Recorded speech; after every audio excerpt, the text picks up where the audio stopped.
Hello, everyone, and welcome. This is Ivan Jue. I teach international business at Cerritos College.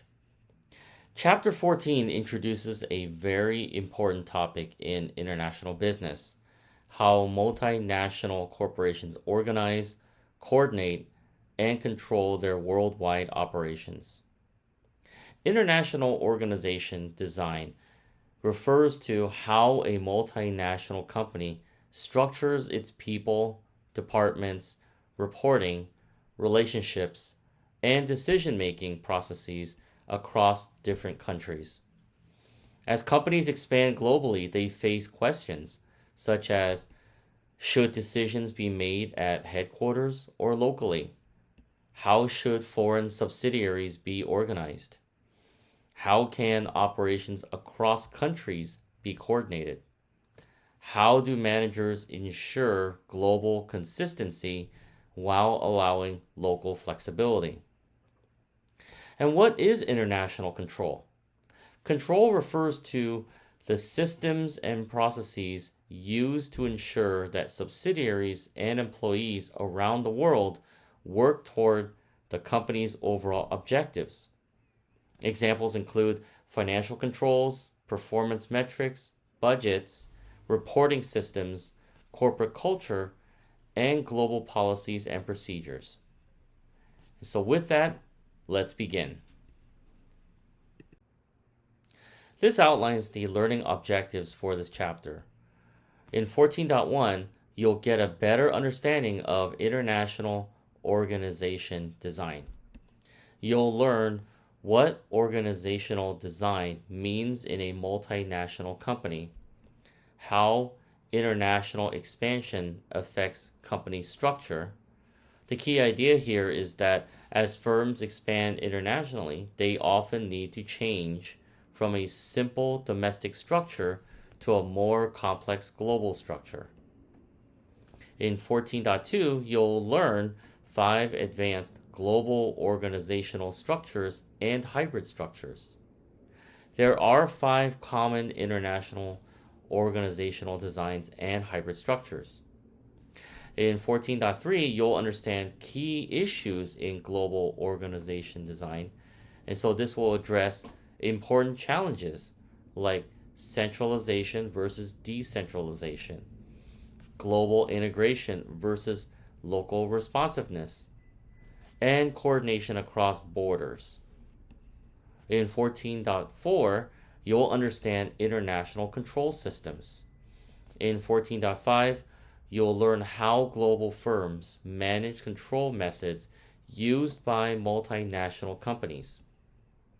These methods are wrapped under financial, bureaucratic, cultural, and personnel controls. This introduces the concept of international organization design and explains the fundamental functions of an organization structure. Organization design refers to how a company structures its people, resources, responsibilities, authority, and information flows to achieve its objectives efficiently. For multinational companies, organization design becomes even more important because operations are spread across multiple countries. There's 4 parts of organization design. Number 1, allocate organizational resources. Management must decide how to distribute people, capital, technology, facilities, management attention across different countries and business units. As an example, a company like Microsoft may decide to place R&D in the US, manufacturing in Asia, customer support in India, sales offices in Europe. The organizational structure helps determine where resources should go. Number 2, assign tasks. The organization must clearly define who does what, who is responsible for decisions, who reports to whom.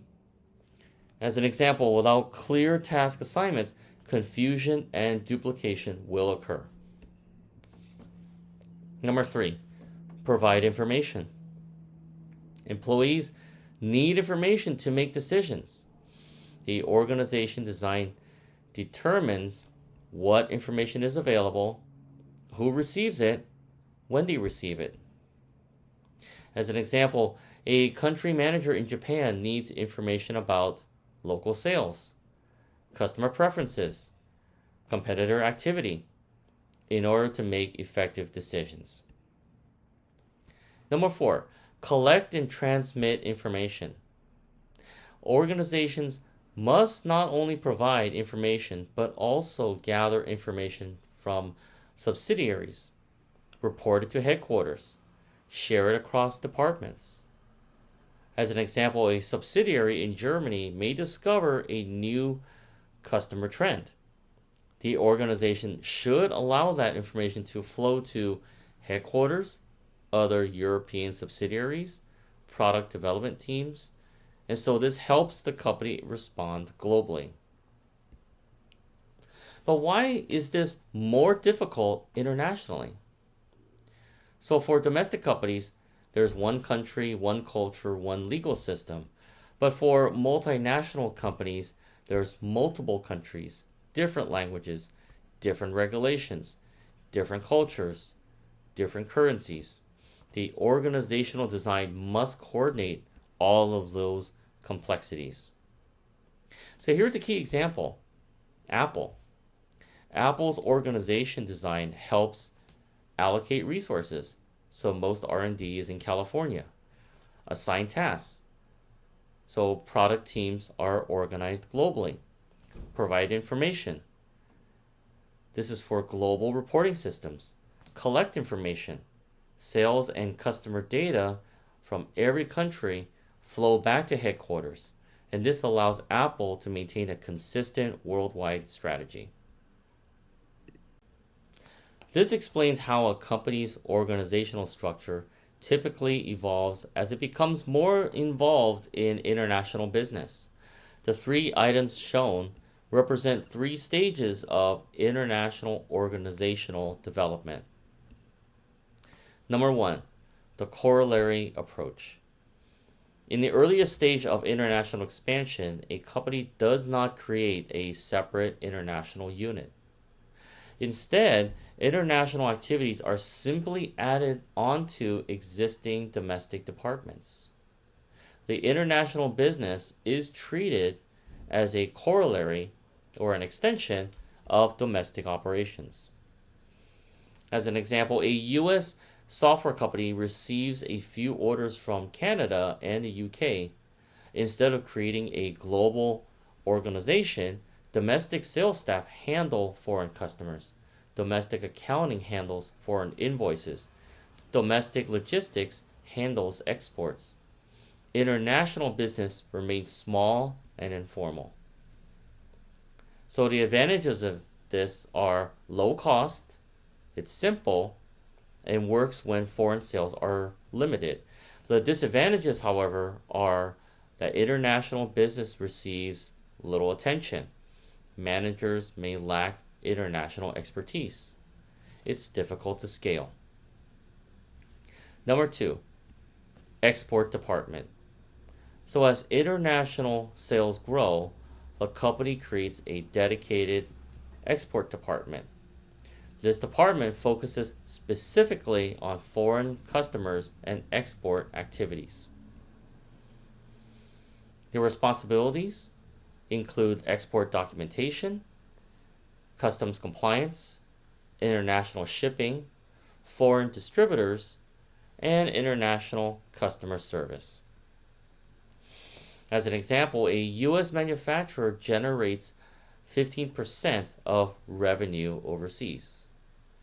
Management creates an export department to coordinate Europe sales, Asia sales, export logistics, while production remains domestic. The advantages of this include more focus on international business, better expertise, improved coordination. However, the disadvantages is that international business still remains secondary. there's limited strategic influence. This may not work once foreign operations become large. Number 3, international division. What does this mean? As foreign operations become significant, the company creates an international division. This becomes a major business unit with its own management. So a typical structure would be the CEO, Chief Executive Officer, would be at the top, and the domestic division and international division would be on par with each other. The international division may oversee foreign subsidiaries, export activities, international marketing, and global operations. As an example, a company that generates 30 to 40% of revenue outside of the U.S. creates a vice president of international operations responsible for Europe, Asia, and Latin America.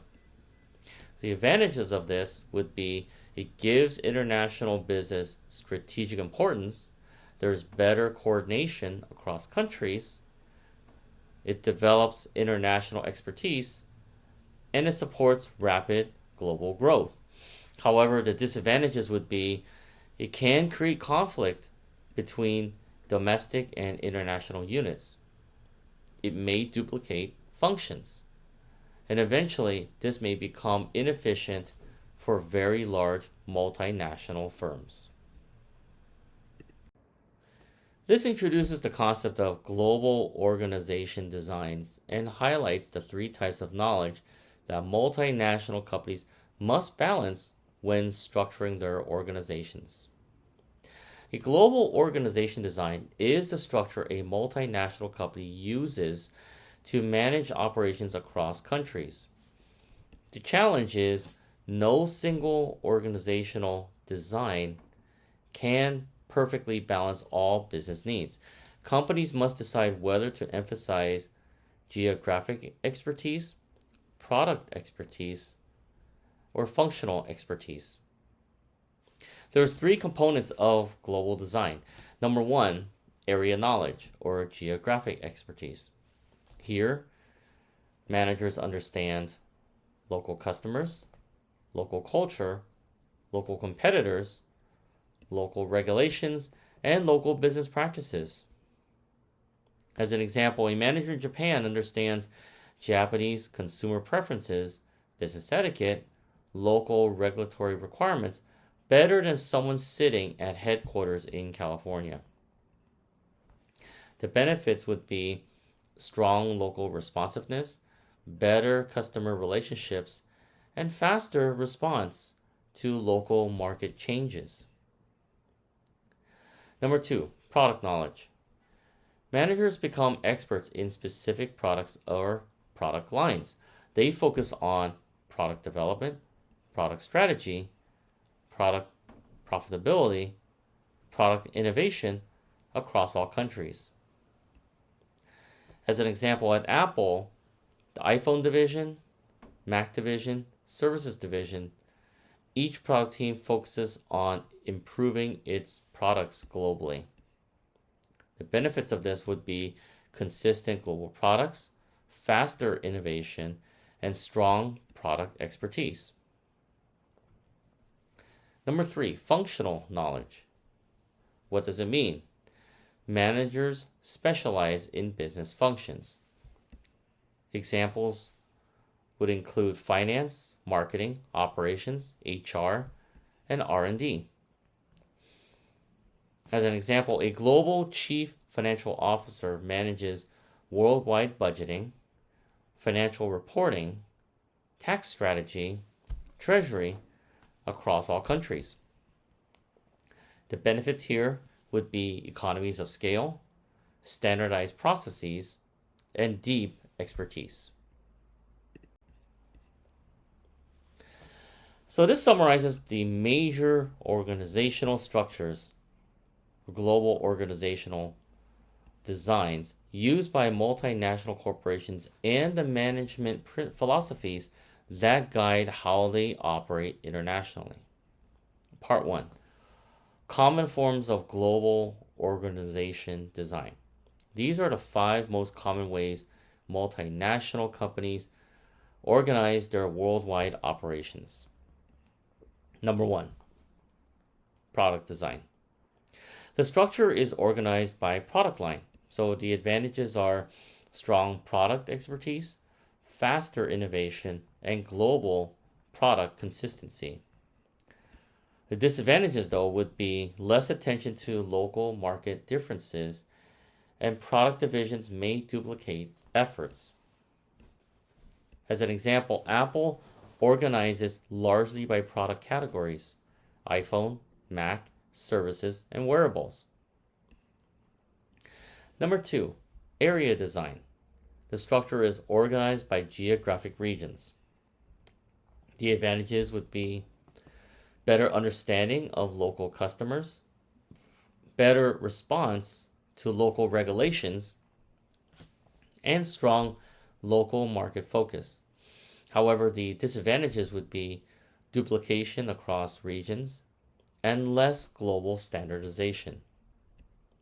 As an example, McDonald's regional organizations adapt menus to local tastes. Number 3, functional design structure. This is organized by business functions. So the advantages would be deep specialization, economies of scale, and efficient resource utilization.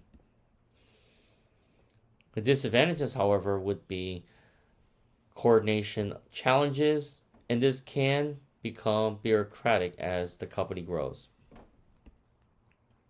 As an example, many smaller international companies start with this structure. Number 4, customer design.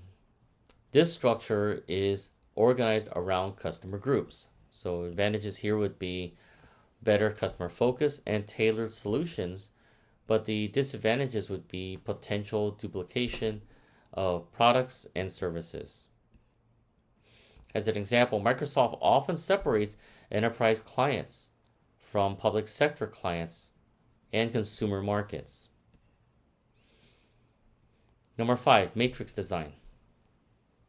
The structure combines 2 dimensions simultaneously. So as an example, a manager may report to the product manager and regional manager. An example here would be an employee in Japan working on cloud services may report to the Asia Pacific head, global cloud division head. The advantages of this would be it balances multiple priorities, encourages coordination, and supports global integration. But the disadvantages would be leading to complex reporting relationships, potential conflicts, and slower decision making. So as an example, many large global firms such as IBM and Siemens have used matrix structures. Part 2, managerial philosophy. So beyond structure, multinational firms must decide how they view the world. This mindset influences staffing, decision-making, and control. So number 1, ethnocentric philosophy. The mindset here is headquarters knows best. Most important decisions come from the home country. Characteristics of this would be key executives from headquarters, policies are developed centrally, and foreign subsidiaries follow the headquarters direction. As an example, early stage U.S. multinationals often sent American managers abroad. The advantages of this would be strong control and consistent culture, but the disadvantages would be this may ignore local needs and it can create resentment abroad. Number 2, polycentric philosophy. The mindset is that every country is unique. This is where local managers are given significant authority. Characteristics would be the local nationals manage subsidiaries, decisions adapted to local markets. As an example, a Japanese subsidiary may be run entirely by Japanese executives. Advantages would be strong local responsiveness, and better local relationships. But the disadvantages would be it's difficult to coordinate globally, and there's less knowledge shaping. Number 3, geocentric philosophy mindset. The best people and ideas come from anywhere. The company views the world as a single global market. So the characteristics would be a global talent pool, worldwide collaboration, and best practices are shared globally. As an example, executives may come from the US, India, Germany, Japan, regardless of headquarters location. So the advantages are global efficiency, best talent utilization, and strong knowledge sharing. But the disadvantages would be more complex to manage and higher coordination costs. So this explains the global product design, one of the most common organizational structures used by multinational corporations. In a global product design, the company organizes itself around product lines rather than countries or functions. The key idea is that instead of organizing by geography, such as North America, Europe, and Asia, the company organizes by Product A, Product B, and Product C. Each product division operates globally. So the M form stands for multi-divisional form. The company creates separate divisions for groups of related products. Each division has significant autonomy and operates like its own business. As an example, a company sells smartphones, tablets, laptops. These products are related. Each division manages their research and development, or R&D, marketing, production, profitability for its product line worldwide. Real-world examples of this would be Apple with the iPhone, the Mac, iPad, and services. Samsung, which would have its own separate mobile communications, consumer electronics, and semiconductors. The advantages of the M form would be strong product expertise, faster product innovation, clear accountability, and easier performance measurement. Disadvantages, however, would be duplicate resources across divisions. Divisions may compete internally and less focus on regional differences. The H form stands for holding company form. This is used when businesses are largely unrelated. The parent company owns multiple independent businesses. As an example, a conglomerate owns hotels, insurance companies, steel manufacturing, telecommunications. These businesses have little overlap. Real-world examples would include Tata Group, which owns businesses in automobiles, which would be Tata Motors, IT services, TCS, hotels, Taj Hotels, and steel, such as Tata Steel. Another example would be Berkshire Hathaway, which owns insurance, railroads, energy, manufacturing, and retail.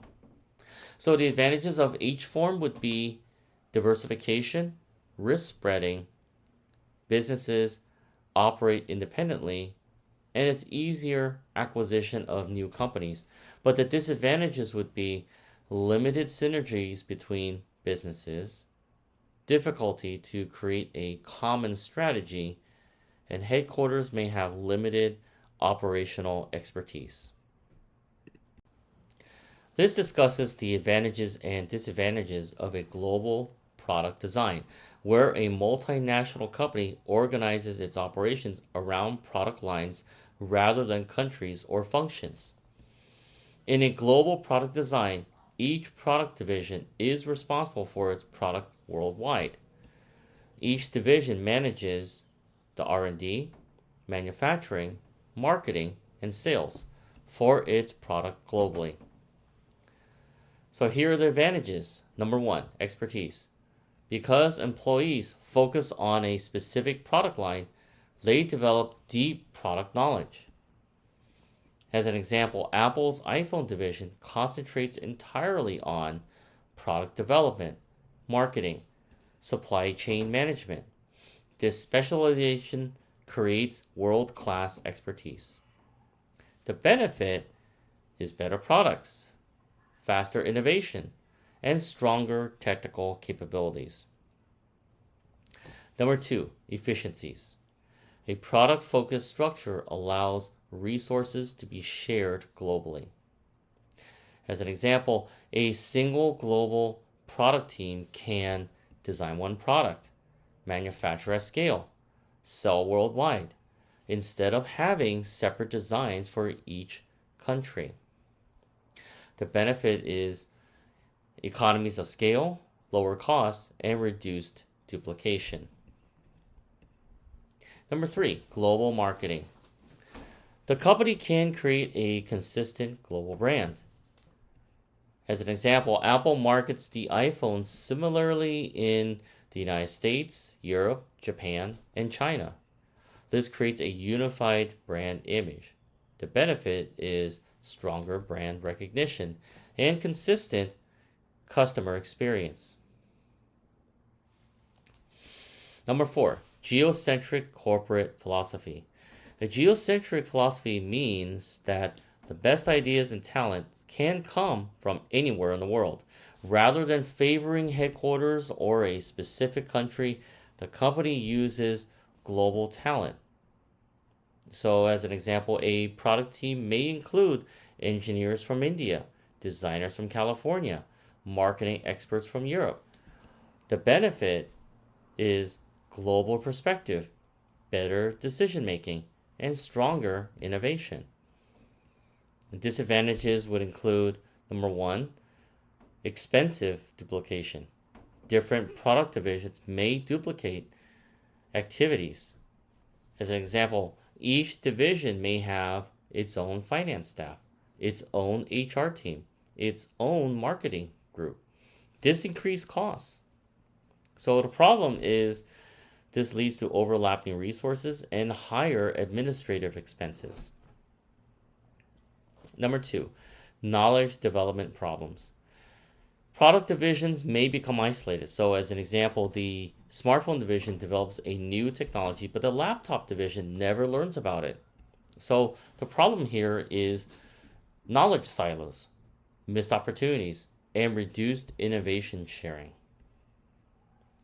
Number three, coordination challenges.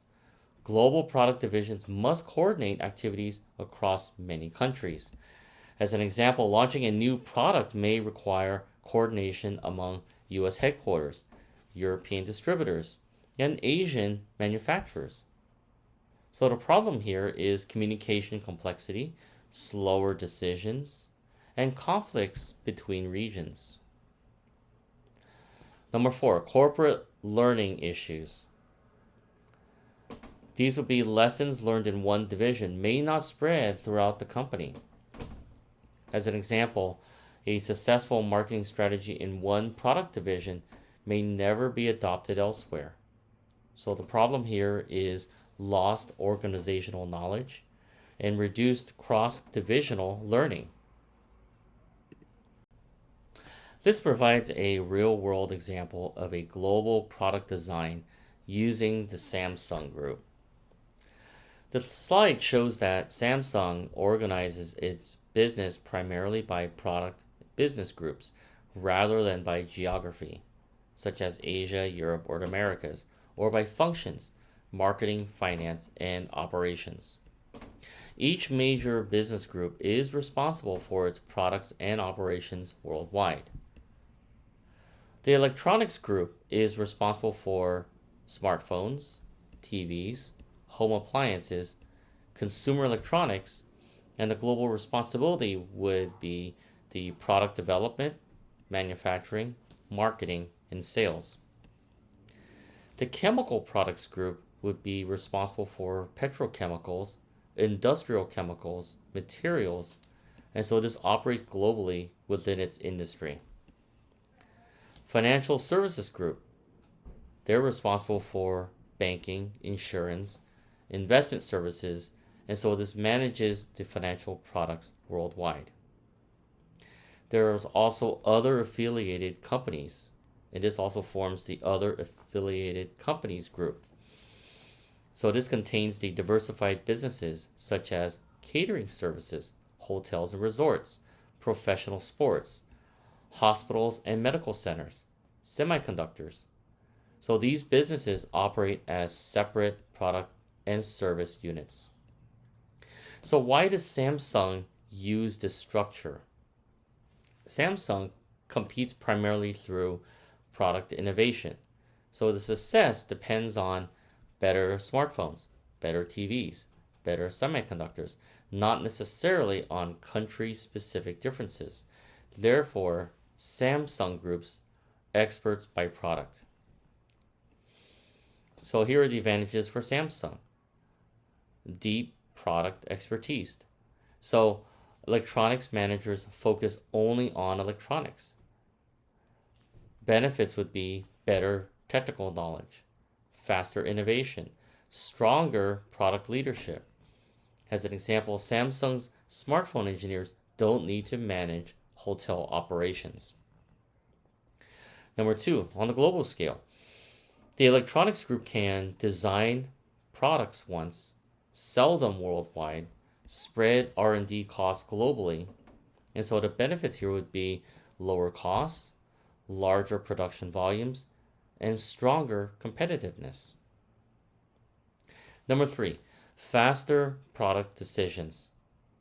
Product managers can make decisions quickly without coordinating through regional structures. As an example, a new Galaxy phone launch can be coordinated globally through one division. Number 4, strong global brand. So Samsung maintains consistent branding worldwide. As an example, the Galaxy brand is marketed similarly in the United States, Europe, Korea, and India. But these are the potential challenges. Number 1, coordination across groups. The electronics group and financial services group may have limited interaction. So this can create communication barriers and knowledge silos. Number 2, duplication. Each group may have HR teams, finance departments, marketing teams, and so this can increase costs. Number 3, internal competition. Different groups may compete for capital, talent, and executive attention. This explains the global area design, or geographic structure, and its major strengths and weaknesses. In a global area design, a company organizes its operations by geographic regions rather than by products. Each regional division manages marketing, sales, operations, and customer relationships for its own region. So why use a global area design? This structure is useful when customer preferences differ significantly across countries, local regulations are important, and success depends on adapting to local markets. So here are the advantages. Number 1, marketing-driven strategy. Regional managers understand what local customers want. As an example, McDonald's offers McAloo Tiki in India, teriyaki burgers in Japan, different menus in Europe. A global product strategy would be less flexible. The benefit here is better customer satisfaction and higher local sales. Number 2, brand name reputation. So regional managers can tailor branding and advertising to local cultures. As an example, Coca-Cola uses different advertising campaigns, different languages, different cultural themes, while maintaining the same global brand. The benefit is a stronger customer connection. Number 3, expertise about the local market. Local managers understand consumer behavior, competitors, government regulations, and cultural preferences. As an example, a European manager understands GDPR regulations far better than headquarters in another country. The benefit is better decisions and faster response to local opportunities. But here are the disadvantages. Number one, this may sacrifice cost efficiencies, so each region may perform the same activities independently. As an example, Europe develops one marketing campaign, Asia develops another, Latin America develops yet another. The problem is that this leads to higher costs and lost economies of scale. Number two, this may slow diffusion of technology. So innovations developed in one region may not quickly spread to others. As an example, a successful digital sales platform created in Europe may take years to reach Latin America. The problem is slower innovation sharing. Number three, results in duplication of resources. Every region may have its own HR department, finance team, marketing staff, and IT support. The problem is redundant resources and increased overhead. Number four, it raises costs of coordination. So headquarters must coordinate many regional divisions. As an example, a global product launch requires North America approval, Europe approval, and Asia approval. The problem is more meetings, more complexity, and slower decision making.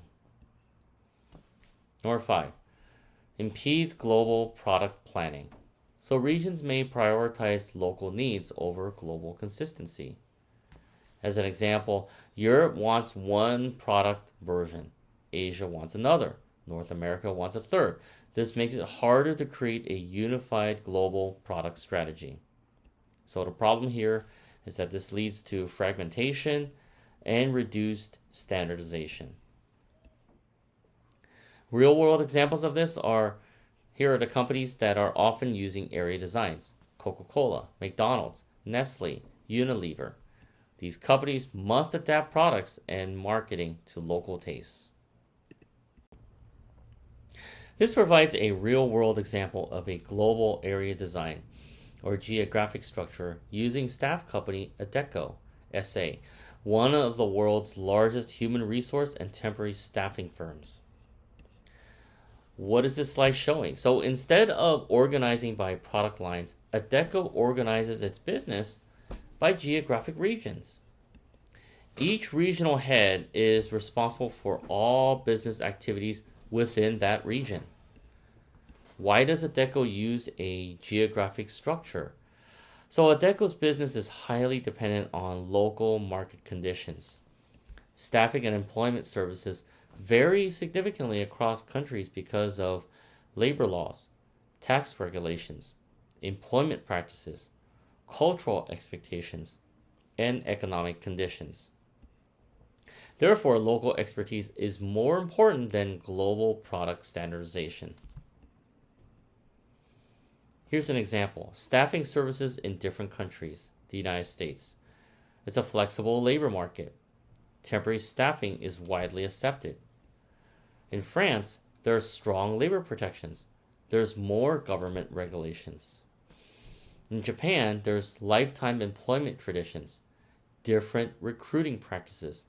A manager in each region understands these differences far better than a centralized headquarters. So here are the advantages of this structure. Number one, local market knowledge. Regional managers understand customer needs, labor regulations, competitors, and hiring trends. As an example, the North America head understands U.S. and Canadian employment laws. Number two, faster response to local changes. If economic conditions change in Japan, the Japan and Asia division can react immediately. So the benefit is faster decision making, better customer service. Number 3, greater customer focus. Regional teams can standardize services for local clients. As an example, a multinational company hiring workers in Germany faces very different legal requirements than in India. Adecco's regional offices can provide specialized support. Number 4, better government relations. Employment services are heavily regulated, so regional managers maintain relationships with labor departments, regulatory agencies, and local governments. There are 4 potential challenges. Number 1, duplication of resources. Each region may have its own HR team, finance team, marketing department. So the result is higher operating costs.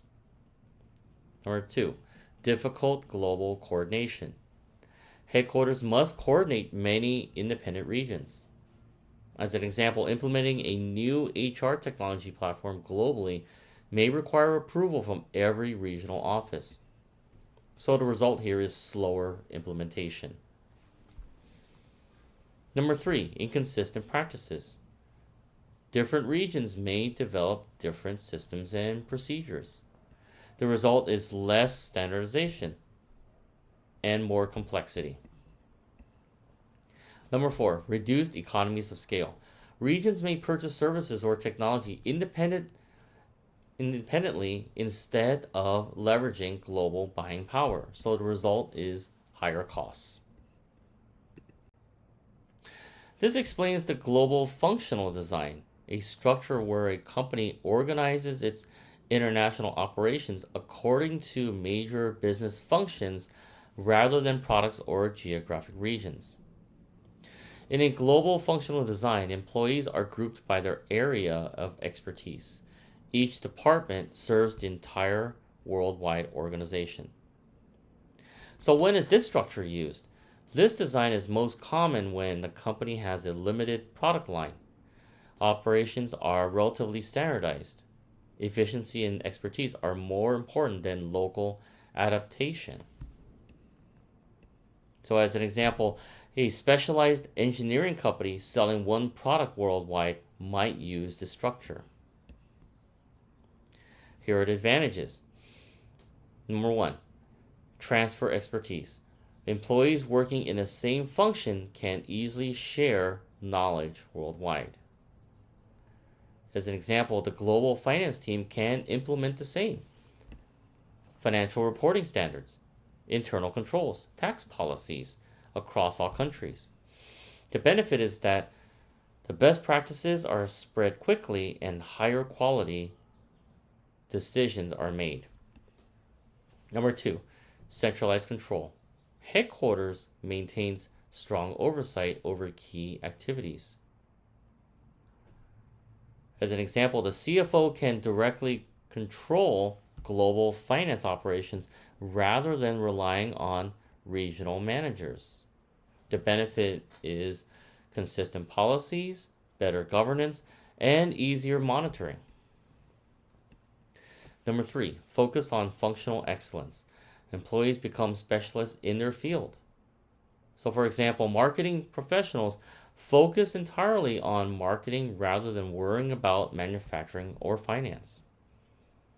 The benefit is greater expertise, better performance, and professional development.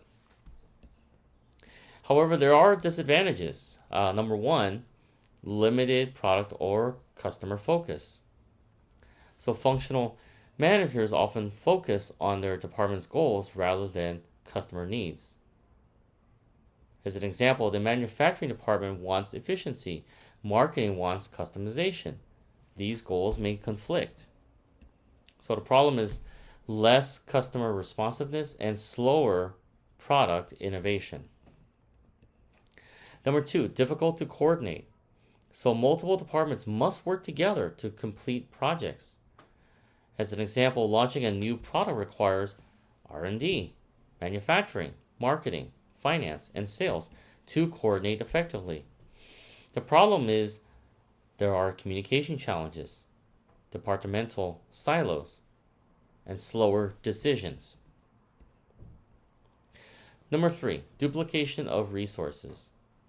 Although functional structures are generally efficient, duplication can still occur globally.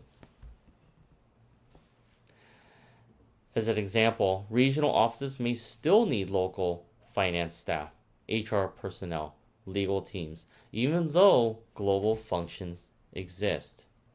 So the problem is increased overhead and potential inefficiencies.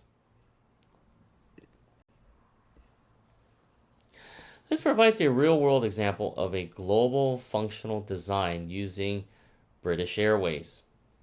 The slide is showing how British Airways organizes its company by functions rather than by geography or products. Each executive is responsible for a specific functional area across the entire company. So why does British Airways use this structure? An airline's success depends heavily on safety, operational efficiency, engineering expertise, regulatory compliance. Therefore, British Airways benefits from centralizing expertise. So for example, in engineering, instead of each country having its own engineering department, the aircraft maintenance standards are focused on safety procedures, technical expertise, and these are managed globally. This creates consistency across the airline. So here's an example of functional specialization. Flight crew operations are responsible for pilot training, scheduling, crew certification, flight procedures worldwide. The benefit is that all pilots operate under the same standards. Corporate finance is responsible for budgeting, treasury, financial reporting, capital investment decisions worldwide. And so the benefit is consistent financial controls. Safety, security, and environment. This group is responsible for aviation safety, security protocols, and environmental compliance worldwide. So the benefit is critical airline functions remain standardized. The advantages illustrated by this structure are shown here. So number 1, deep expertise. Experts work together globally. In this case, all engineers report through engineering. And so the benefits are higher technical quality and better knowledge sharing. Number 2, strong centralized control. The CEO can oversee each major function directly. The benefits are better governance, consistent policies, and reduced risk. Number 3, operational efficiency. So instead of duplicating departments across countries, there's one global engineering function, one global finance function, and one global HR function. The benefits are lower costs and greater efficiency. However, there are challenges to the structure. So number 1, coordination problems. Functions often have different priorities. As an example, marketing wants more flights and more destinations. Finance wants lower costs. Operations wants reliable schedules. So conflicts can occur. Number 2, limited customer focus. Functional managers focus on their department rather than customer needs. As an example, engineering may focus on maintenance efficiency while customers care about ticket prices and the flight experience. Number 3, slower decision making. Major decisions often require coordination among many departments. As an example, launching a new international route may require approval from finance, operations, marketing, legal, government affairs. And so this can slow execution. This introduces the global customer design, an organizational structure where a company organizes itself around different types of customers rather than products, functions, or geographic regions. What is global customer design? So instead of asking, what product do we sell? What country are we serving? The company asks, Who are our customers? Each division serves a specific customer group worldwide. Here are the opportunities or advantages. Number one, serve diverse customers. Different customers often have very different needs. As an example, at Microsoft, large corporations need enterprise software and cybersecurity. Small businesses need affordable cloud services. Governments need compliance and security features. A customer-focused structure allows specialized teams to serve each group. The benefit here is better customer service, more customized solutions, and higher customer satisfaction. Number two, focused marketing. Marketing can be tailored to each customer segment. As an example, a campaign for Fortune 500 companies is very different from one targeting small businesses. Enterprise customers care about security, integration, reliability, and the small businesses care about price and ease of use. The benefit is more effective sales and marketing and higher conversion rates. Number three, specialized approach. So each customer segment can have dedicated sales teams, support teams, and product specialists. As an example, a bank may have a retail banking division, commercial banking division, wealth management division. Each serves customers differently. The benefit is deep customer understanding and stronger relationships. However, there are challenges. Number one, duplication of efforts. Different customer divisions may perform the same activities. So as an example, the enterprise division has the marketing team, support team. The government division has the marketing team and support team. And yet the small business division has a marketing team and support team. So the problem is higher costs and resource duplication. Number two, coordination issues. Customer divisions may work independently and fail to coordinate. So as an example, a multinational customer may buy cybersecurity products, cloud services, AI solutions from different divisions. If those divisions don't communicate, customer experience suffers. Opportunities are missed. So the problem is organizational silos, inconsistent customer experiences, and internal competition. So here's a real-world example. Companies that often use this customer-based structure are IBM, that has a government, financial services, healthcare, and manufacturing division. Microsoft, which also has a enterprise, small business, consumer, and public sector division.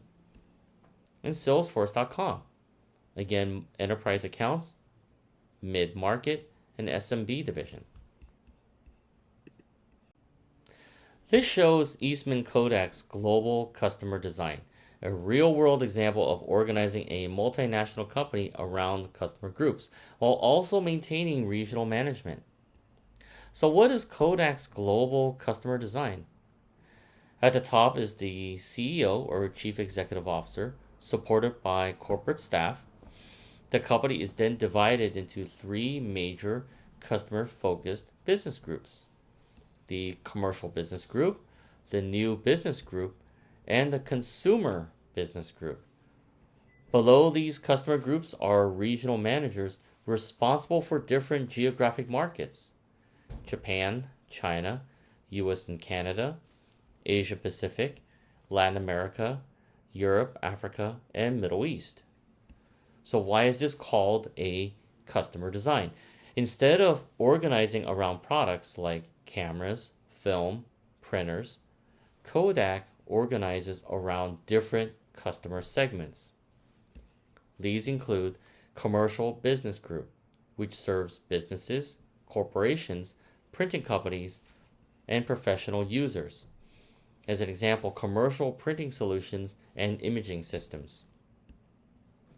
The Consumer Business Group serves individual consumers, families, photography enthusiasts. As an example, consumer cameras and photo products. The new business group. This focuses on emerging technologies, new markets, future growth opportunities. As an example, digital imaging and innovative products. So why are regional managers still needed? Even though Kodak is customer focused, customers in different countries have different needs. So for example, the consumers in Japan have different buying habits, different retail channels. In Latin America, there's different price sensitivity and different distribution systems. In Europe, there's different regulations. Regional managers help adapt the customer strategy to local markets. So how does this structure work?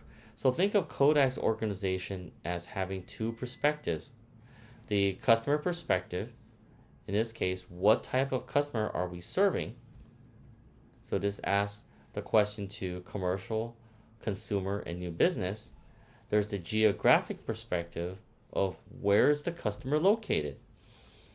Are they located in China, Japan, Europe, or the Americas? Both dimensions must work together. So here are the advantages of Kodak's structure. Number one, strong customer focus. Each business group becomes an expert in its customer segment.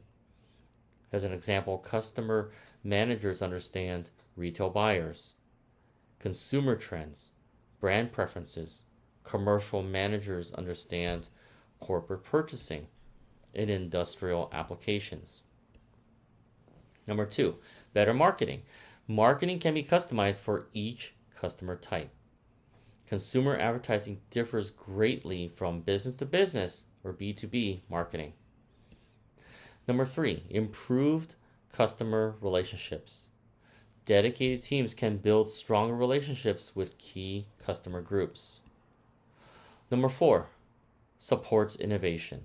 The new business group can focus on future opportunities without being constrained by existing customer segments. However, there are challenges for Kodak's structure. Number one, coordination complexity. Customer groups and regional managers must constantly communicate. So as an example, a new consumer product launch requires coordination among the consumer business group, the Japan manager, the China manager, and the Europe manager. Number two, potential conflict. Who has the final authority? The customer division or the regional manager? Conflicts can arise over pricing, marketing, and resource allocation. Number three, higher administrative costs. More management layers increase overhead. This explains the global matrix design, one of the most sophisticated organizational structures used by multinational corporations. So what is a global matrix design? A matrix organization combines two or more organizational dimensions simultaneously.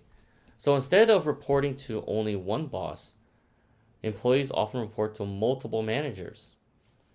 So for example, an employee might report to a product manager, say for smartphones, and a regional manager, such as Asia Pacific, at the same time. As an example, a Samsung smartphone manager in Europe may report to head of smartphones for the product, as well as the head of Europe for the region. This creates a matrix. So here are the advantages of the global matrix design. Number one, organizational flexibility. The company can quickly respond to changing markets. As an example, a new AI product may require collaboration between R&D, marketing, Europe, North America. The matrix makes this easier. Number two, better coordination and communication. Different departments interact frequently. Instead of operating in silos, the product teams communicate with regions. Regions communicate with functions. Information flows faster.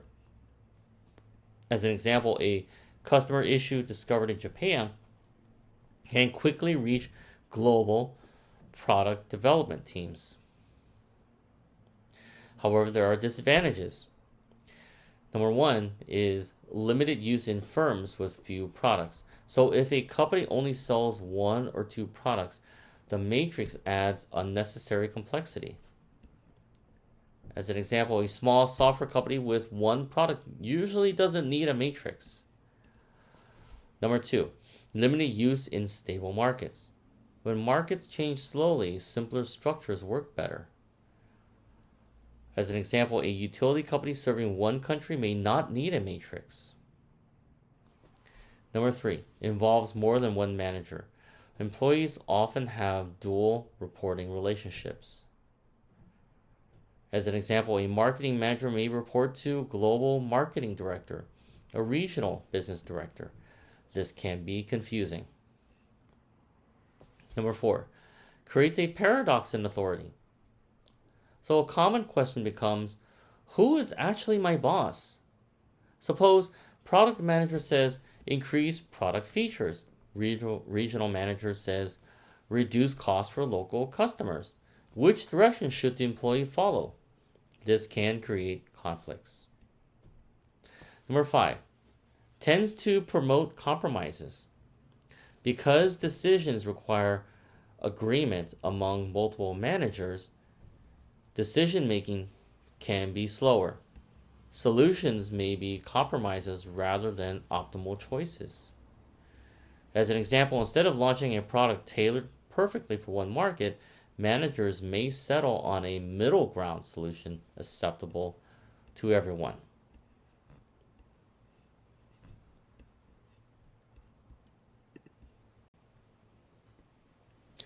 This provides a visual example of a global matrix organization structure. Unlike traditional structures where employees report to only one boss, a matrix combines product responsibilities and functional responsibilities simultaneously. So what is happening in this diagram? At the top is the CEO. Below the CEO are four global functional departments: global marketing, global finance, global operations, global human resources. On the left side are four product managers: global product manager A, global project manager B, global project manager C, and global product manager D. The horizontal arrows show that each product manager works across all functional departments. So how the matrix works? Well, instead of organizing only by function or only by product, in the product dimension, they're responsible for the product strategy, product profitability, product development, the customer needs. As an example, the product manager A that manages the product A worldwide. In the functional dimension, the responsibility is for the marketing expertise, financial management, operations excellence, and talent management. So as an example, the global marketing develops worldwide marketing capabilities for all products. So as an example, imagine product A is a smartphone. Product manager A is responsible for the product roadmap, the features, pricing strategy, and product profitability. But product A still needs support from marketing, finance, operations, and HR. So therefore, product manager A coordinates with all four functions. So why use a matrix? A company may need product focus to ensure products succeed globally, and functional excellence to ensure specialists share best practices across the organization. The matrix allows both objectives to be achieved simultaneously. As an example, think of a consumer electronics company, and suppose Samsung has product managers that handle smartphones, TVs, semiconductors, appliances, as well as having functional departments in marketing, finance, manufacturing, HR. Each product manager collaborates with each function. That is exactly what the matrix structure shows. So here are the advantages illustrated by this figure. Number 1, strong product focus. Each product manager is accountable for product success. Number 2, functional expertise. Marketing professionals learn from one another globally. Finance professionals use consistent standards worldwide. Number 3, better cross-functional collaboration. So marketing, finance, operations, and HR all support the same products. Number 4, resource sharing. Functions can support multiple products without duplication. However, there are challenges illustrated by this figure. Number 1, dual authority. An employee may receive instructions from the product manager, functional manager, and so example here is that a product marketing employee may report to the global marketing director and product manager A. Number 2, conflict. A product manager says launch immediately. Operations says manufacturing isn't ready. The conflict must be resolved.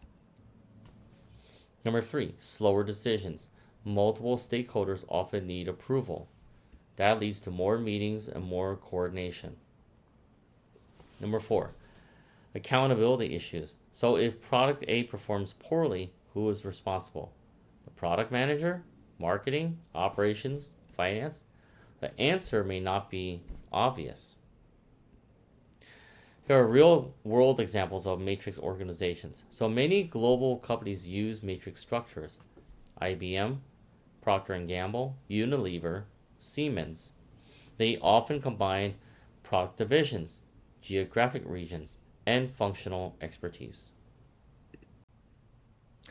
This explains why companies often use hybrid global designs instead of a pure product area functional customer or matrix structure. The key message is there is no one best organizational structure. The optimal design depends on several factors. So what is a hybrid global design? A hybrid global design combines elements of multiple organizational structures. For example, a company might organize by product at the global level, by region within each product division, by function within each region. Many large multinational corporations use hybrid designs because their operations are too complex for a single structure. Examples would be Apple, Samsung, Nestle, and Unilever. The factors influencing hybrid global designs. This slide shows 5 major factors that determine organizational design. Number 1, size. As firms grow, structures become more complex. A small company may use functional design with the CEO leading marketing, finance, operations, and so it's simple and efficient. In a large multinational corporation, they may need product divisions, geographic regions, functional specialists. As an example, Samsung sells thousands of products in hundreds of countries. A simple functional structure would not work. Number 2, strategy. Organizational structure should support business strategy. A global standardization strategy would focus on cost efficiency, consistent products. Likely structure would be product design, functional design, and as an example, Intel produces standardized semiconductors worldwide. A local responsiveness strategy. The focus is on local adaptation. The likely structure would be area design. So as an example, McDonald's adjusts menus by country. Both global efficiency and local responsiveness. So the likely structure would be a matrix design, hybrid design. An example would be Unilever. Number 3, technology. The complexity of technology affects organizational structure. A simple technology is where few interactions are needed. As an example, commodity manufacturing. Simpler structures would work. Complex technology. This requires extensive coordination. As an example, aircraft manufacturing, semiconductor design. artificial intelligence. These firms often use matrix structures, hybrid structures, because many specialists must collaborate. Number 4, environment. The more uncertain the environment, the more flexibility is needed. This is a stable environment, so an example would be utility companies. These can use centralized structures. A dynamic environment, as an example, technology industry. They must respond quickly to competitors, customer preferences, new technologies. Hybrid structures provide that flexibility. And number 5, culture. Both organizational culture and national culture influence design. Organizational culture. Some firms value centralized control. Others value collaboration, empowerment. Different structures support different cultures. National culture.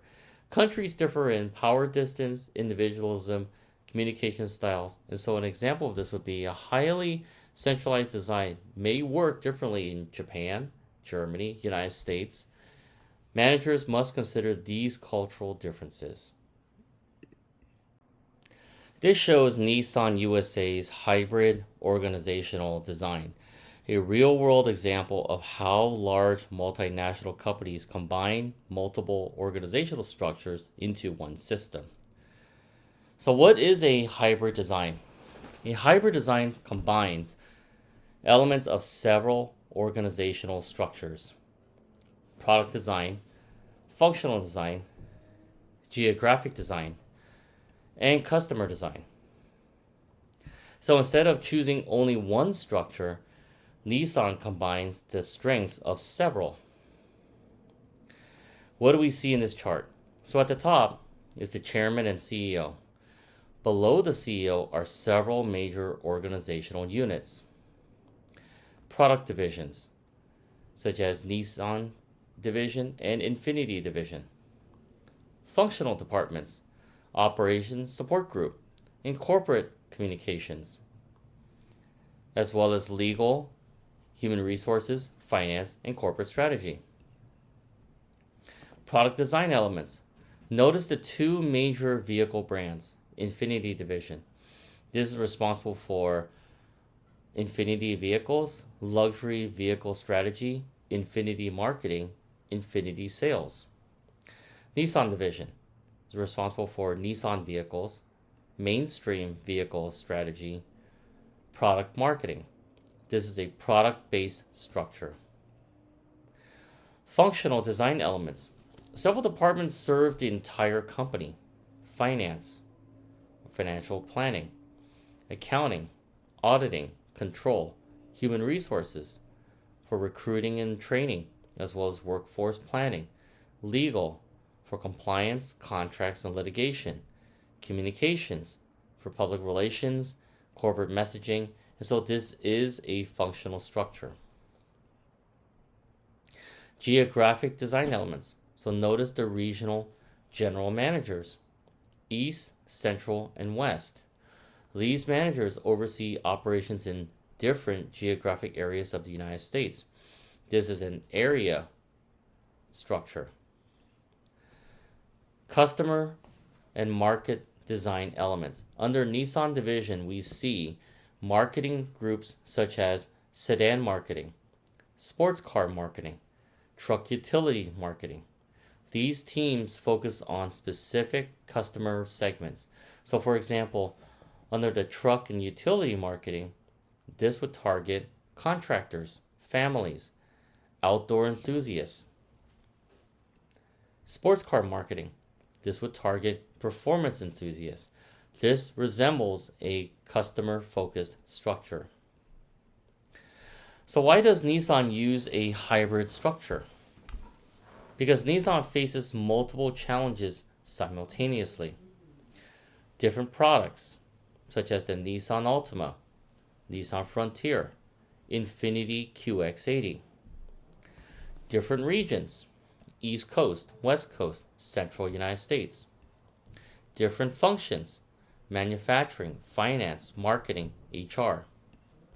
Different customer segments, luxury buyers, family vehicle buyers, fleet buyers, truck buyers. No single structure can manage all of these needs effectively. So here are the benefits of Nissan's hybrid design. Number 1, product focus. Each vehicle line receives dedicated attention. As an example, Infiniti managers focus exclusively on luxury customers. Number 2, functional expertise. Finance professionals can standardize on financial controls. HR can standardize hiring and training. Number 3, regional responsiveness. Regional managers can adapt to local market conditions. As an example, the truck demand is much higher in Texas than New York. Number 4, better customer focus. Different vehicle categories can target different customer needs. However, there are challenges to hybrid designs. Number 1, complexity. The organizational chart becomes large and complicated. Number 2, coordination costs. Departments must communicate frequently. As an example, launching a new SUV requires coordination among product managers, marketing, finance, operations, and regional managers. Number 3, potential conflict. Different managers may have different priorities. As an example, the finance wants lower costs. Marketing wants larger advertising budgets. Regional managers want local customization. This highlights 3 important management challenges that multinational corporations face when designing and operating a global organization. Number 1, centralization versus decentralization. This is one of the most important decisions in global management. Centralization. Decision-making authority stays at headquarters. As an example, Apple makes most major product decisions in California. The advantages are consistent global strategy, strong control, economies of scale, and faster global implementation. However, the disadvantages are headquarters may not understand local markets and slower response to local customer needs. Decentralization. Decision-making authority is delegated to local subsidiaries. As an example, McDonald's country managers can adapt menus for local tastes. The advantages are better local responsiveness, faster local decisions, and greater understanding of local customers. However, the disadvantages are less global consistency, potential duplication of effort, and harder to coordinate worldwide operations.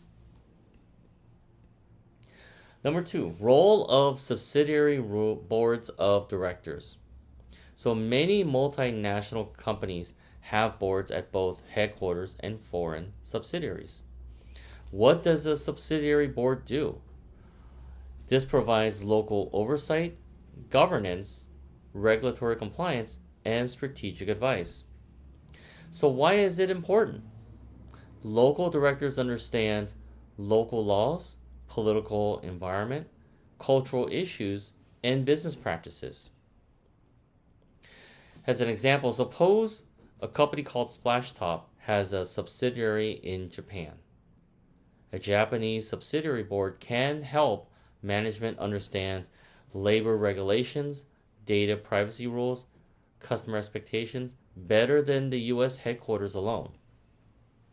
So the benefits would be better local governance, reduce legal risk, improve relationships with regulators, and a stronger local legitimacy. However, the challenges are possible conflicts with headquarters, additional administrative costs, and slower decision making. Number 3, coordination in the global organization. As companies become more global, coordination becomes increasingly difficult. So why is coordination hard?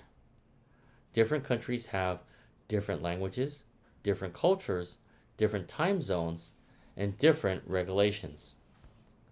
As an example, a new product launch may involve R&D in California, manufacturing in Taiwan, marketing in Europe, sales teams in Asia. All groups must work together. Common coordination tools, formal reporting systems, regular reports and performance metrics. As an example, monthly sales reports from each subsidiary. Global teams. Employees from multiple countries work together. As an example, a global product development team. Technology. Microsoft Teams, Zoom, SAP, Salesforce. All of this helps coordinate worldwide operations. Expatriate managers. So managers are transferred internationally to share knowledge, build relationships, and improve communication. Why do these three issues matter? These issues determine whether a multinational company can successfully balance global integration, doing things consistently worldwide, and local responsiveness, adapting to local market needs. Here's a real-world example. So Apple is highly centralized. The product decisions are made at headquarters. McDonald's, more decentralized. Country managers adapt the menus. Toyota uses extensive global coordination among engineering, manufacturing, and regional operations. Unilever combines global brands with local market adaptation. So this summarizes one of the biggest challenges in international management. Should decisions be made at headquarters or centralization, or by local subsidiaries? An example of decentralization. The table shows the trade-off. So number one, centralization. Headquarters makes decisions. In a centralized organization, major decisions are made at corporate headquarters. Subsidiaries follow headquarters policies and directions. As an example, Apple's headquarters in California determines product design, brand strategy, pricing philosophy, and the technology roadmap.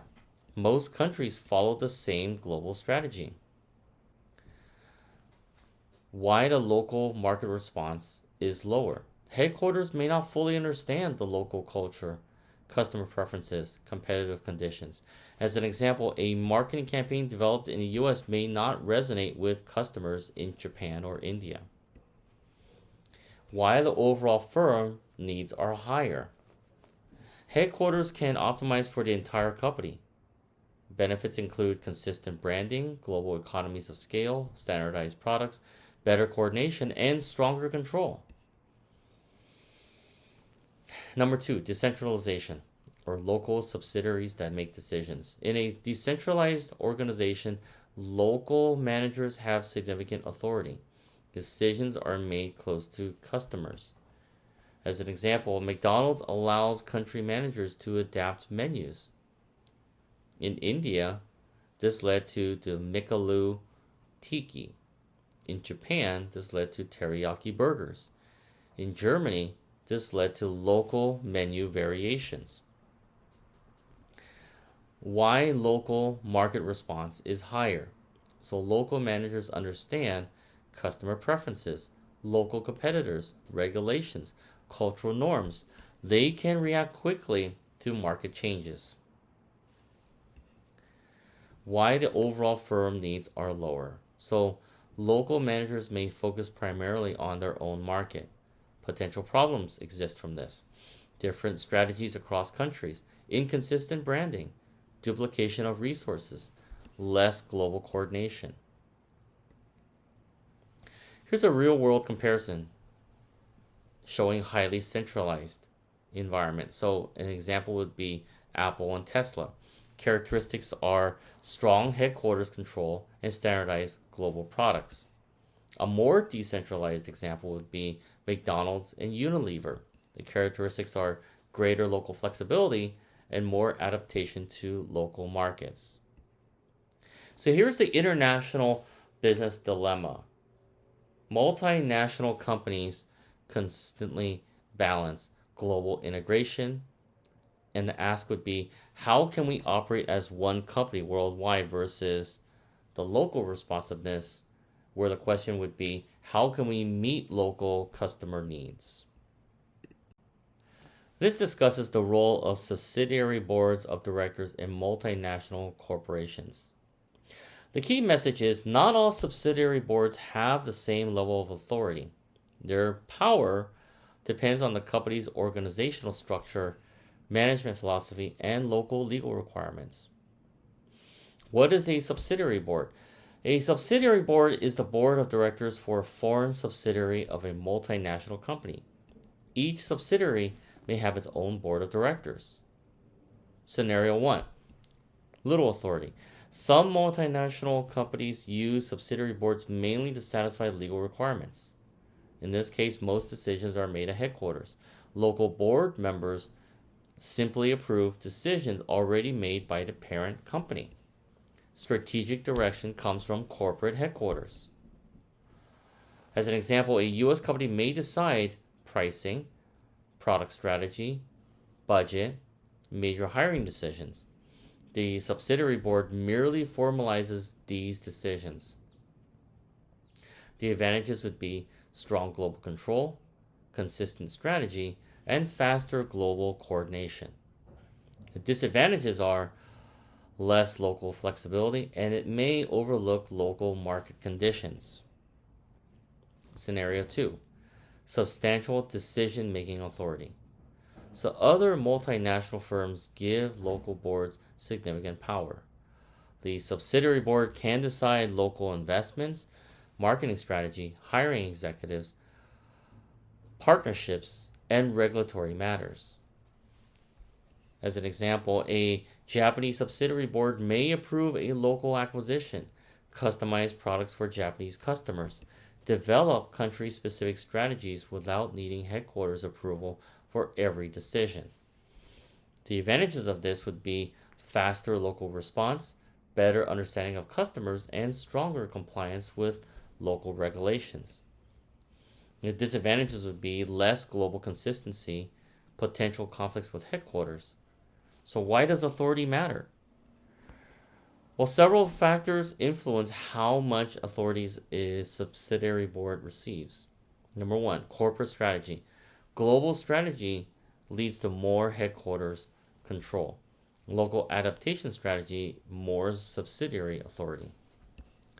Number 2, country regulations. Some countries legally require independent directors, local governance oversight, board approval of major actions. Number 3, size of the subsidiary. A major market, such as Japan, China, and Germany, often receives more autonomy than a small representative office. Number 4, management philosophy. Referring to earlier slides, ethnocentric approach, headquarters dominates.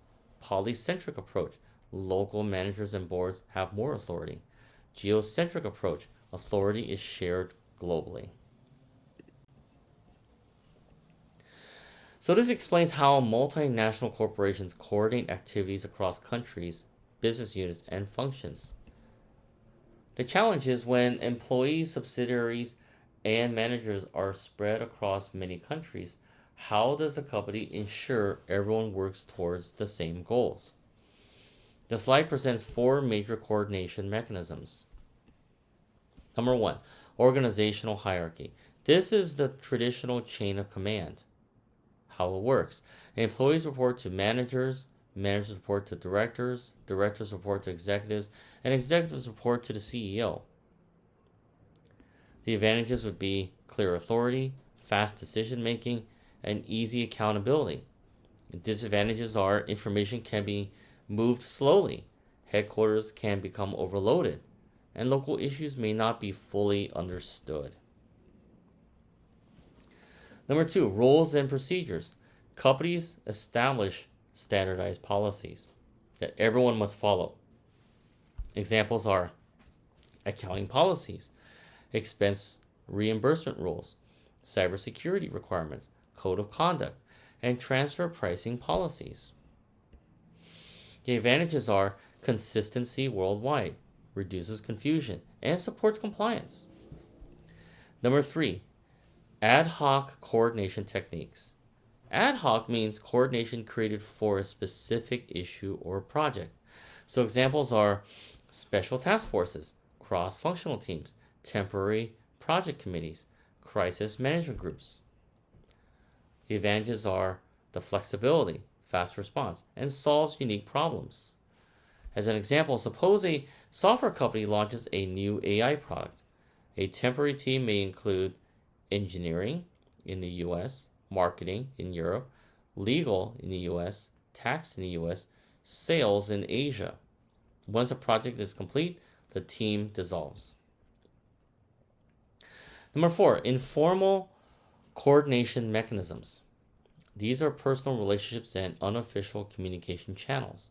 The informal management network is where managers build relationships through prior work experience, international assignments, conferences, internal meetings, personal contacts. So instead of formal reporting lines, people simply know whom to call.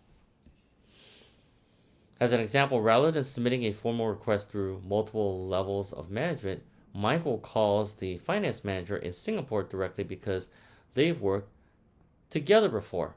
The issue gets resolved much faster. Why informal networks matter. So many executives believe this is the most powerful coordination tool in global companies. The formal structure says the US manager reports to the VP, then regional director, then to Asia director, Singapore director, while the informal network says US manager to Singapore manager directly. And so the result is faster communication, better knowledge sharing, and greater trust. So this explains the control function in international business, how multinational corporations ensure that their global operations achieve company objectives. The key idea is control occurs at multiple levels, from a high-level strategy down to a daily operations. Overview of the control hierarchy. The figure shows 3 major levels of control. Strategic control that leads to organizational control and then to operations control. Each level focuses on different decisions. Number 1, strategic control focuses on how the company develops and achieves its long-term goals. Senior executives and the board ask, which countries should we enter? Which products should we invest in? Should we acquire another company? How do we compete globally? As an example, at a software company, strategic decisions might include expanding into Latin America, investing in AI-powered remote software tools, acquiring a cybersecurity company. A key question is, are we moving in the right direction? Number 2, organizational control. This determines how the company should be structured to execute its strategy. This level adjusts the organization when markets change, technology changes, and strategy changes. The 3 components. The slide also shows 3 important organizational control tools. A, responsibility central control. Managers are held accountable for results. As an example, revenue targets, profit targets, cost control targets. As an example, the Europe division may be responsible for achieving $50 million in revenue or 20% operating margin. B, generic organizational control. These are company-wide systems and policies. So examples would be reporting structures, HR policies, compliance programs, corporate governance. An example would be a software company that requires all subsidiaries to follow global cybersecurity standards and corporate ethics policies. C, planning process control. Formal planning systems help align subsidiaries. As an example, annual budgets, strategic plans, forecasting processes. As an example, each country manager submits annual budget, revenue forecast, headcount plan for headquarters review. The key question is the organization structured properly to execute the strategy? Number 3, operations control, or bottom level. What is it? So operations control focuses on day-to-day activities and performance. This includes manufacturing, customer service, logistics, sales operations, and administrative activities. Examples are a manager may monitor customer response time, product defect rates, service uptime, and sales productivity. The key question is, are daily activities being performed efficiently? This focuses on strategic control, the highest level of control in an international business. The main idea is strategic control ensures that a multinational company formulates the right strategy and successfully implements it across global operations. Number one, strategic control involves two major activities. A. Formulate strategy. Management decides which countries to enter, which products to offer, how to compete globally, whether to expand, acquire, or partner with other firms. As an example, should Tesla build a factory in India? Should Apple enter a new product category? B. Implement strategy. Once the strategy is chosen, management must ensure it is executed properly. Questions include, are resources allocated correctly? Are subsidiaries following the plan? Are goals being achieved? As an example, if Micron decides to expand in Europe, should they hire local sales teams, establish support operations, invest in marketing, and monitor performance? Number two, role of strategic control. The slide lists four important areas where strategic control is applied. A. Financial resources. Management decides how money is allocated globally.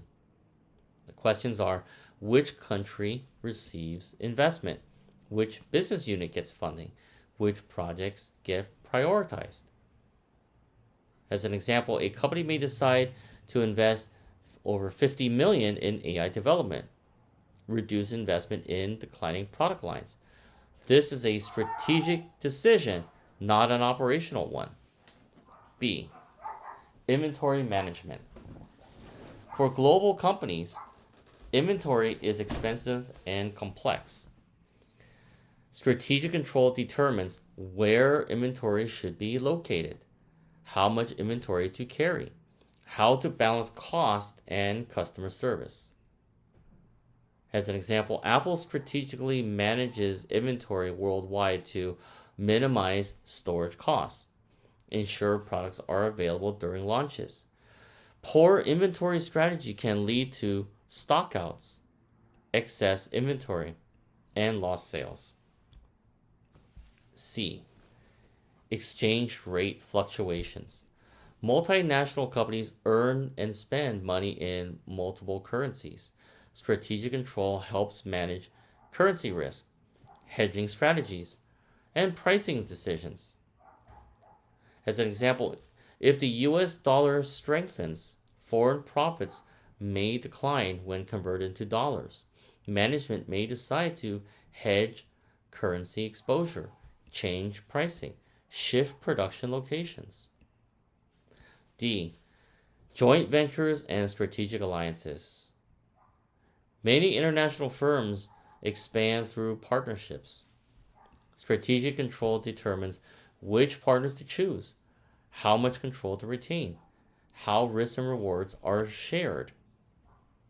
As an example, a company entering China may form a joint venture with a local firm, create a strategic alliance for distribution, and so management must monitor whether the partnership continues to support corporate objectives. This explains organizational control, which is the middle level of control between strategic control, or long-term direction, and operational control, which would be day-to-day activities. The purpose of organizational control is to ensure that the company's structure, people, and processes are aligned with its strategy. The slide highlights three major organizational control mechanisms. Number one, A responsibility center is a unit, department, subsidiary, or manager that is held accountable for specific results. Managers are assigned measurable goals and evaluated based on performance. The benefits are clear accountability, easier performance evaluation, and encourages managerial responsibility. Number 2, generic organizational control. What is it? These are company-wide policies, systems, and standards that apply across the entire organization. They create consistency and alignment. Examples are corporate governance policies, HR policies, compliance requirements, code of conduct, IT security standards, and financial reporting procedures. The benefits are consistency worldwide, better compliance, and stronger corporate culture. Number 3, planning process control ensures that managers throughout the organization participate in formal planning activities. These align local actions with global strategy. Examples include managers that prepare annual budgets, strategic plans, revenue forecasts, headcount plans, and capital expenditure requests. The benefits include better coordination, shared objectives, and early identification of risks.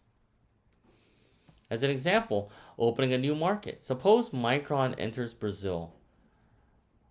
The Responsibility Center Control Board is where the Brazil country manager is accountable for revenue, profit, and customer growth. The generic organizational control is where the Brazil office must follow the global accounting policies, security requirements, and ethics standards. The Planning Process Board, in this case, the Brazil management submits the annual budget, revenue forecast, hiring plan for headquarters approval. This slide focuses on operations control, the lowest but most detailed level of control in an international business. So while strategic control asks, are we pursuing the right strategy? Organizational control asks, is the organization structured correctly? Operations control asks, are we executing daily activities efficiently and effectively? The slide highlights 2 key areas, processes and performance. Number 1, process control focuses on how work is performed. Managers monitor and standardize the procedures employees follow. So as examples, manufacturing procedures, customer service processes, quality control systems, billing procedures, and software development processes. For an international example, suppose a global company operates call centers in the United States, India, Philippines. Management may require same customer service script, same response procedures, same escalation process. This ensures customers receive consistent service worldwide. The goal is consistency, efficiency, quality, and reduced errors. Number 2, performance control, measuring results. So instead of focusing on how work is done, it focuses on what outcomes are achieved. Common metrics are revenue, profit, customer satisfaction, defect rates, delivery times, and productivity. So why does operations control matter in international business? Multinational firms operate across different countries, different cultures, different languages, different legal environments. Without strong operations control, service quality becomes inconsistent. Costs increase. Customers receive different experiences. Strategic goals become harder to achieve. The connection to higher levels of control. Think of the hierarchy. Strategic control that leads to organizational control, and then the operations control. So as an example, in the strategic goal, the goal is to increase customer satisfaction. The organizational control, the goal is to create a global customer support organization. In operations control, Goal is to measure response times and resolution rates daily. This summarizes how multinational corporations can effectively manage to control function across global operations. The key message is having control systems is not enough. Companies must design and manage them effectively across different countries, cultures, and business environments. The slide highlights 3 critical elements. Number 1, establishing international control systems. What is it? A control system is the set of processes used to measure performance, monitor operations, compare actual results to goals, and take corrective action. Why it's difficult internationally. Multinational firms face different languages, cultures, accounting standards, legal systems, and currencies. As an example, at Micron, the headquarters may require all subsidiaries to report revenue, expenses, and headcount, as well as customer metrics, using standardized reporting formats. This allows management to compare performance across the United States, Japan, Singapore, and Netherlands. Number 2, essential control techniques. These are the tools the managers use to monitor performance. Finance controls. Examples are budgets and profit targets, as well as ROI measurements. Operational controls. Examples are productivity measurements, service level agreements, quality standards, and customer satisfaction scores. Strategic controls. Examples are market share growth, new product launches, and international expansion goals. Number 3, behavioral aspects of international control. This is often the most challenging part. Why? It's because people from different countries respond differently to control systems. What motivates employees in one country may not work in another. Cultural differences. The United States employees may accept individual performance measurement, bonus-based compensation, and direct feedback. In Japan, employees may place more value on team performance, group harmony, and long-term employment. In Germany, employees may expect formal procedures, clear authority, detailed planning. So as an example, suppose headquarters imposes very strict reporting requirements. In some countries, this is seen as professional management. In others, this is seen as excessive monitoring or lack of trust. Therefore, managers must consider cultural factors when designing controls. This explains the 4-step process companies use to establish and maintain international control systems. Step 1. Set control standards for performance. So what happens? Management establishes performance targets or standards that employees, departments, or subsidiaries are expected to achieve. So as an example, a multinational company may set revenue growth target as 10%, operating margin as 20%, customer satisfaction score at 95%, inventory turnover 8 times per year, and these become the benchmark for evaluation. As another example, Micron headquarters may set annual revenue target for Japan at 5 million, customer retention rate at 92%. Managers are held accountable for achieving these goals. Step 2. Measure actual performance. So what happens? The company collects actual performance data. Managers gather information through financial reports, sales reports, operational metrics, and customer feedback. Step 3. Compare performance against standards. What happens here? Management compares actual results with the original targets. So as an example, questions the management may ask are, why did revenue miss the target? Why was retention better than expected? Are differences temporary or permanent? This step identifies the performance gaps. Step 4. Respond to deviations. So after identifying differences, management decides what action to take. The slide shows 3 possible responses. Option A. Change the standard. Sometimes the target was unrealistic. So as an example, a recession reduced market demand. Original target, revenue growth was 15%. Revised target, revenue growth is now 5%. Management changes the standard rather than blaming managers. Option B, correct the deviation. So if the target is still reasonable, management still will take corrective action. As an example, Japan's sales are below target because sales staff shortage, weak marketing. Management may hire more employees, increase advertising, improve training. The goal remains unchanged.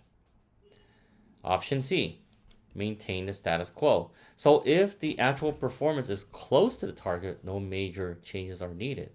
As an example, the target margin is 20%. Actual margin is 19.8%. Management may decide the difference is insignificant and continue current operations. So why is this especially important in international business?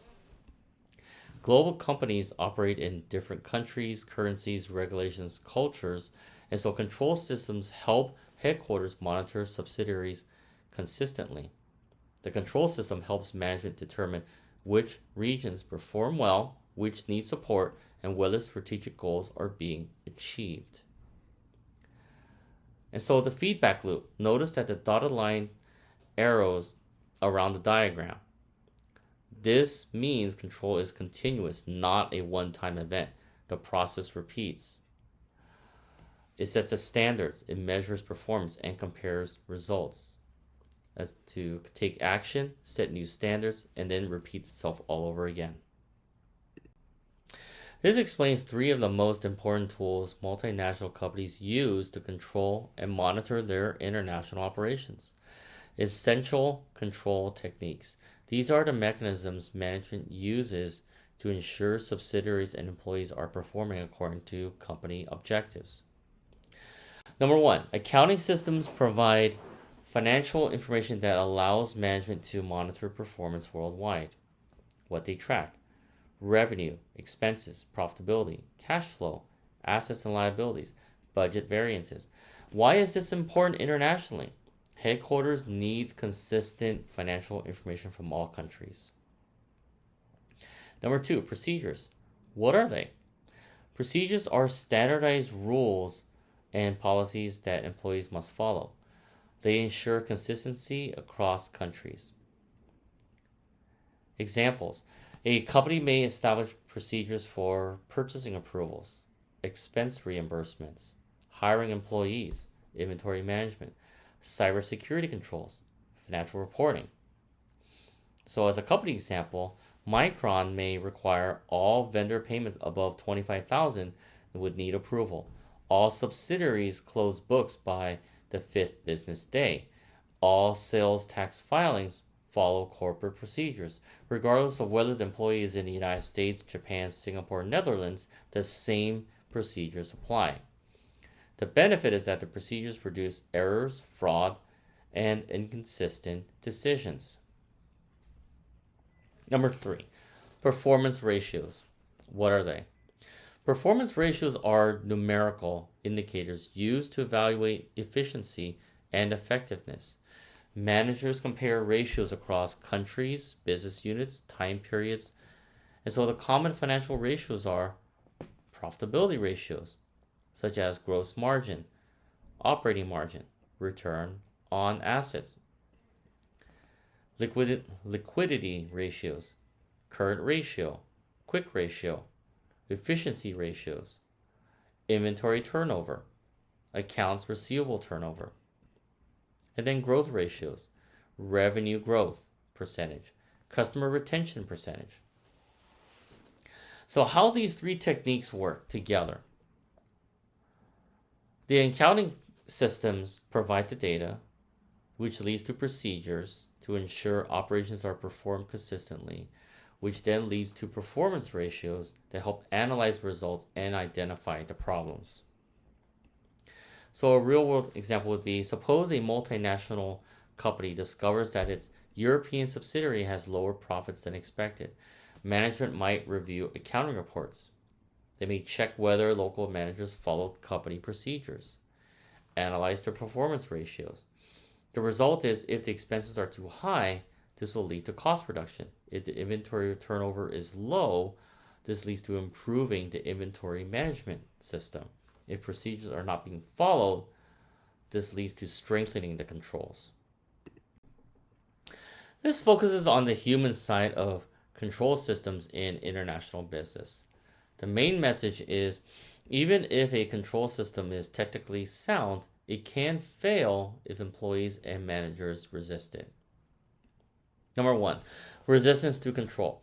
Employees and managers may push back against control systems for several reasons. A. Reaction to overcontrol. When headquarters monitors every detail, local managers may feel they are not trusted.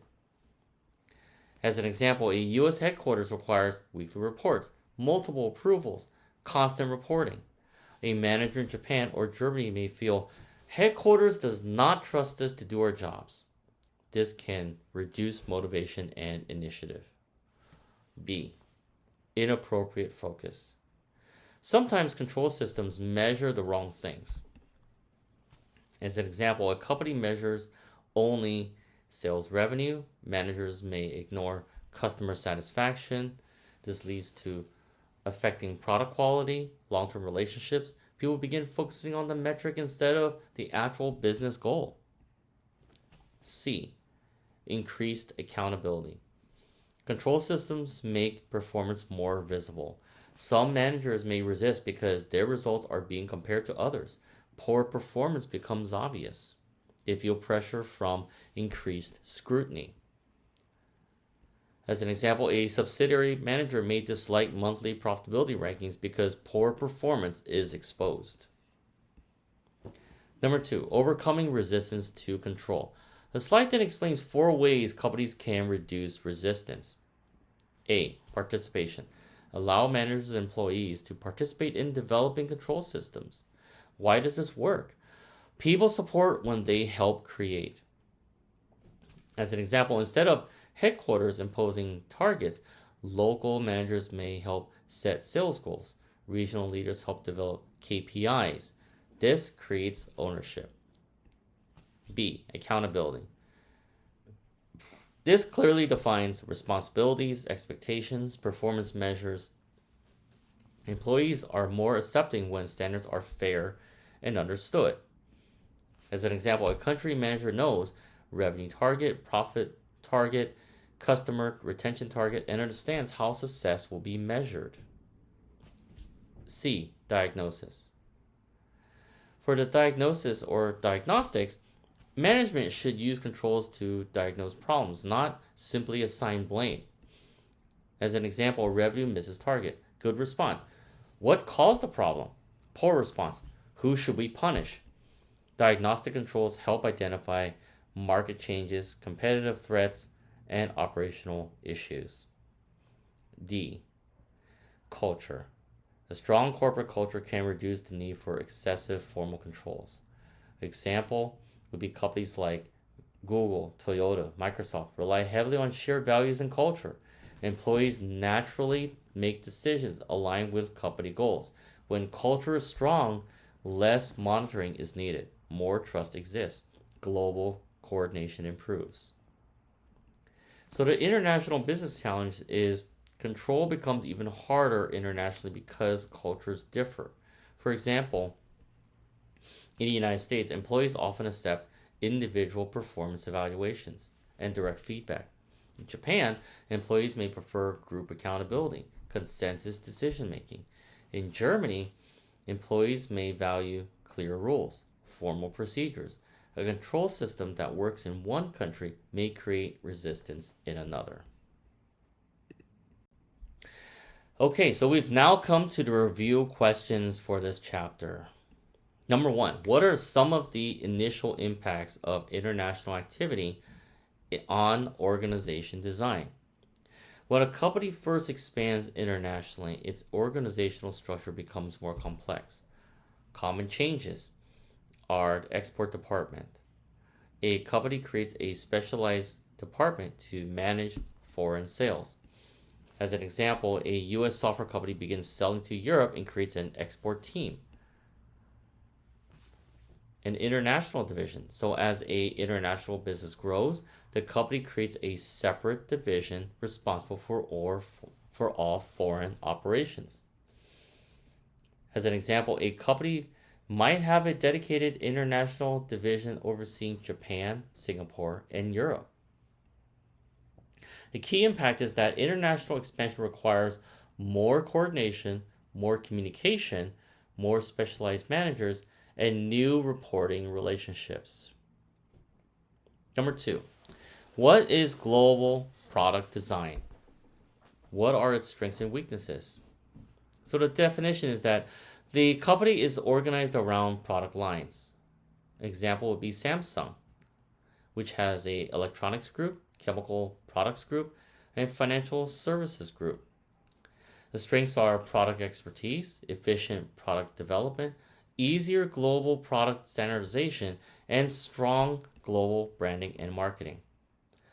However, the weaknesses include duplication of resources, difficult knowledge sharing across products, coordination of challenges, and different product divisions may compete with each other. Number 3, what is global area design and what are its strengths and weaknesses? So the definition is the company is organized by a geographic region. As an example, Adecco has divisions in North America, Europe, Asia, Australia. Each region has its own management team. The strengths here are strong local market knowledge, better customer responsiveness, adaptation to local cultures and regulations, and supports market-driven strategies.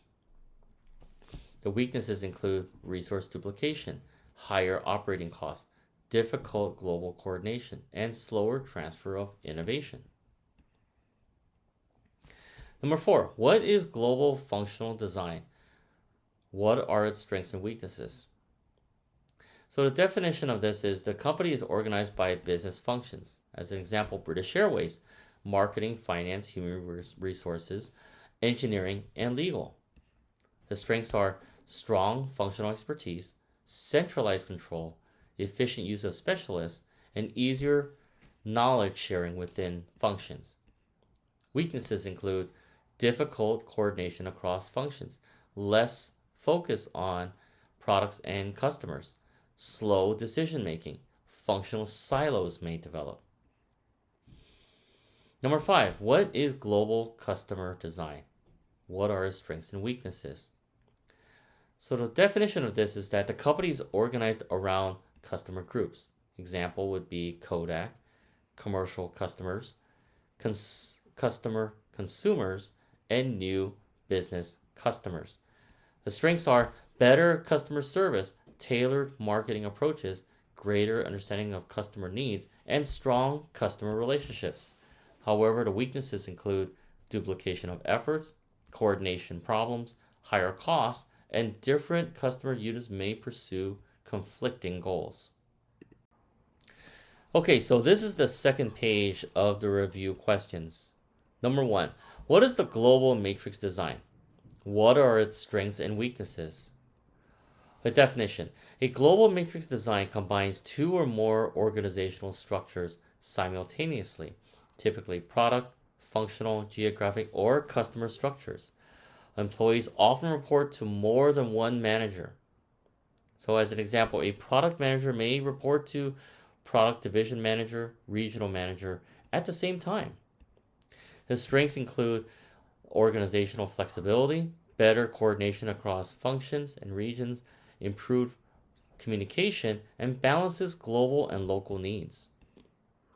The weaknesses, however, include employees that may have multiple bosses, conflicting authority, complex decision making, higher coordination costs, and this can encourage compromise instead of decisive action.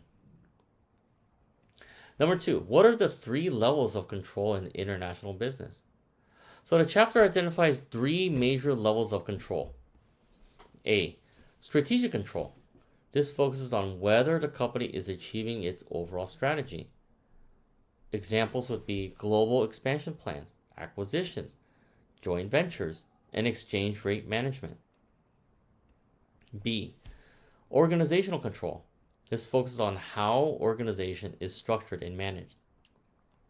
This includes responsibility center control, evaluates managers based on unit performance, Generic organizational control. It monitors organizational effectiveness. Planning process control. Ensures planning activities support company goals. C. Operations control. This focuses on daily business activities. Examples include manufacturing efficiency, customer service, inventory management, sales performance.